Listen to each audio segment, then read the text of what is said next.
Elite Facts presents 10 well-known assassination attempts. 10. Adolf Hitler. Throughout the course of World War II, it would have been really difficult to keep track of how many assassination attempts there were on Adolf Hitler's life. The most famous of them all, however, was the plot that, on July 20th, 1944, was probably the closest to achieving its goal. The one chosen to attack Hitler was Klaus von Stauffenberg. Stauffenberg at the time was in command of the German Reserve Army, and he was said to have had personal access to Hitler himself. He would often advise him militarily along with other top Nazis. The attempt went down on July 20th as Stauffenberg entered a conference room in Rostenburg, Germany. He had planted an explosive device in the room without being noticed at 12:10. He excused himself from the room and the bomb went off at 12:40. However, Adolf Hitler escaped the attack with only minor injuries. Stauffenberg fled to Ragsdorf Airport while the rest of his co-conspirators were in a panic. They were so close that it was almost unbelievable that Hitler survived. 9. Ronald Reagan. For some very strange reason, after watching the movie Taxi Driver approximately 15 times, a man by the name of John Hinckley Jr. started to get a very unhealthy obsession with the actress Jodie Foster, who played an underage prostitute in the film. After many rejections by Foster herself, Hinckley thought it would be logical to kill the current president of the United States in order to impress her. In March of 1981, Hinckley traveled to Washington, D.C. and waited outside of the local Hilton Hotel where Reagan was scheduled to make a speech that day. After Reagan had finished his speech and was making his way to his limousine outside, Hinckley got off 6 rounds, hitting Press Secretary James Brady, D.C. Officer Thomas Delahaney, and Secret Service Agent Timothy McCarthy. 2 other bullets ended up hitting the limousine, and one of those bullets ricocheted off the limo door and hit President Reagan under his left armpit. Many didn't realize that the president had indeed been shot, as it all went down so fast, and he was quickly shoved into the limo and driven away. While his intended victim was rushed to the hospital, Hinckley asked the police if the Academy Awards would be canceled that night. The awards were indeed postponed until the next night. Absolute madness. 8. Gunpowder plot. Contrary to popular belief, Guy Fawkes was not the head of the gunpowder plot. The head of the plot was actually Robert Catesby. Guy Fawkes was the one who was to prepare and plant the explosives in the House of Lords while the Parliament sessions were active.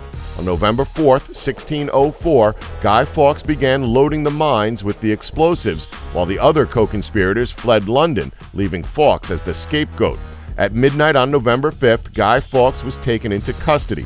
Over the next few days, other co-conspirators were captured, and on July 31st, 1605, Fawkes and his cohorts were taken to Westminster, where they were scheduled to be hung, then drawn and quartered. It was said that Fawkes skipped the second half of that execution as he cheated by jumping from the gallows platform they were all standing on and successfully broke his own neck. 7. Jackie Chan. Throughout the 1980s and 90s, cinema in China was, for the most part, extorted by the Chinese triads, who were infiltrating every aspect of movie making there.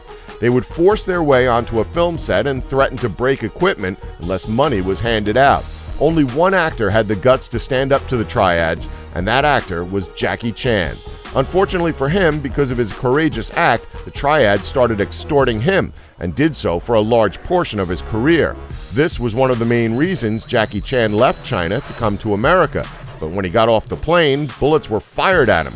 So when he returned to China, he started carrying guns and grenades with him. It's not hard to see why when he says things like, quote, "I was at dinner once when more than 20 people with watermelon machetes surrounded me.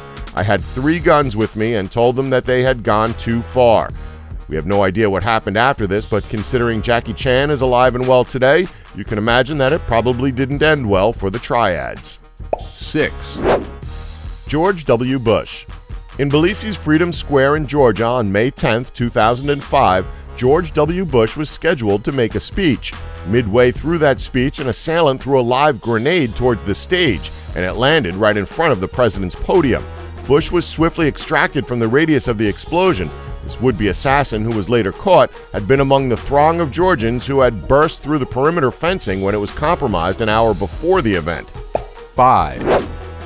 The Rolling Stones. In 1969, the Rolling Stones played a concert in Altamont Speedway in Northern California, and they hired the Hells Angels as security for $500 and a case of beer.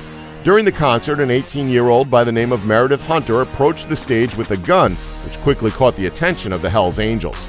They attacked Hunter and beat him to a bloody pulp before stabbing him to death. Mick Jagger and the rest of the band decided to ban the Angels from any more of their concerts and refused to hire them again.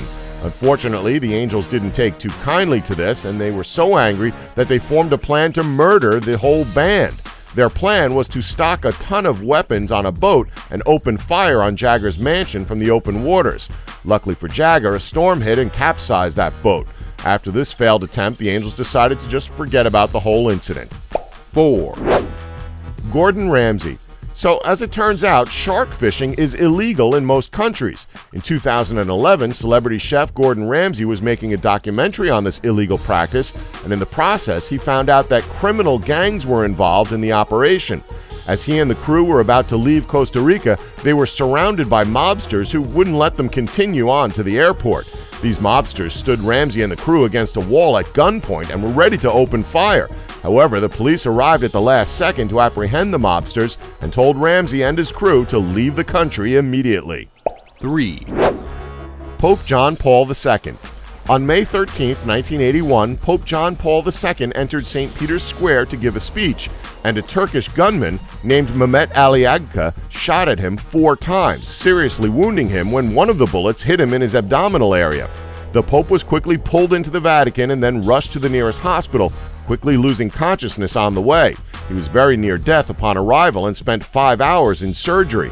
After miraculously surviving this attempt, a second attempt on his life was made almost exactly a year later, on May 12, 1982, when he was attacked during his visit to Fatima, Portugal. The attempt was made by Juan Maria Fernandez Crone, who attacked the Pope with a bayonet. Fortunately, this attempt only slightly wounded the Pope, and Juan was quickly dealt with by the law enforcement in attendance. 2, Benito Mussolini.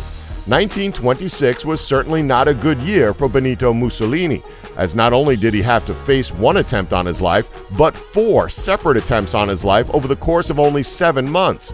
The first attempt was made by an Irish woman who came very close to shooting off his nose, whereas the others either missed their mark or were caught in the middle of the planning stages. Every single would-be assassin ended up dead, regardless of how close they actually came to succeeding. 1, Fidel Castro. There's a widely held popular belief that the CIA attempted to take Cuban dictator Fidel Castro's life over 600 times.